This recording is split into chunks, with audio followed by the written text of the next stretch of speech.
Aujourd'hui, très grande partie de la communauté culturelle africaine et de la diaspora scientifique et culturelle est aujourd'hui à Bamako pour lancer la première édition de la Journée mondiale de la culture africaine et afrodescendante. Je dois signaler que cette idée géniale nous est venue d'un grand Africain, M. John Dossavi, Africain d'origine du Togo qui vit en France, qui avec son ONG, le RAPEC, le réseau africain pour les promoteurs et entrepreneurs culturels, depuis plusieurs années n'a cessé de travailler à la reconnaissance de la culture africaine avec l'appui de l'UNESCO et des ACP et puis des Cités Unies d'Afrique. Et il a demandé à venir à la conférence africaine des humanités l'année dernière, nous l'avons invité, il est venu présenter le projet et nous avons tout de suite adhéré à ce projet-là. Nous, c'est-à-dire toute la conférence africaine a validé le projet. Donc la JMCA est aussi devenue une fille de la conférence africaine des humanités.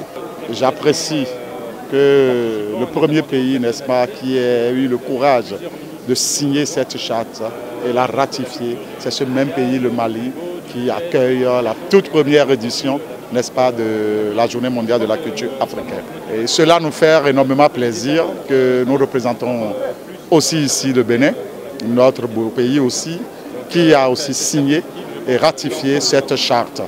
C'est un exemple à donner aux autres pays qui traînent encore les pas, n'est-ce pas, à intégrer, et comme cela a été dans l'Union africaine, à signer la charte et à la ratifier, parce que cela va à l'actif de l'Afrique tout entière.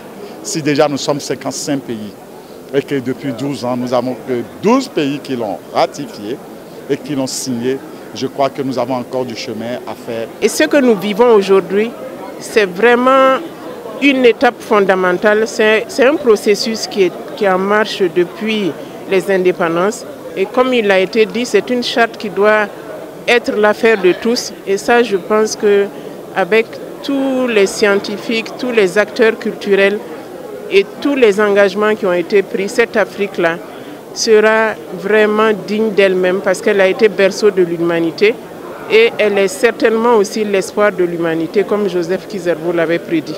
Le berceau de l'humanité n'érige pas forcément l'Afrique en berceau de la diversité culturelle.